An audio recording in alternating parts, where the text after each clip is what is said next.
This is a 1968 KRTT Lowboy factory road racer, one of 7 produced for the Daytona 200 in 1968.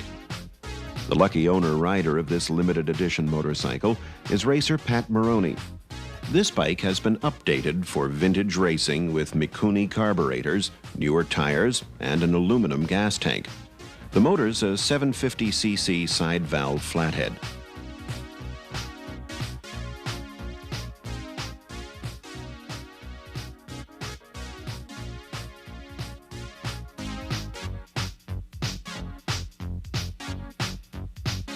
It was clocked at 150 miles per hour in 1968 with Roger Riemann in Daytona time trials.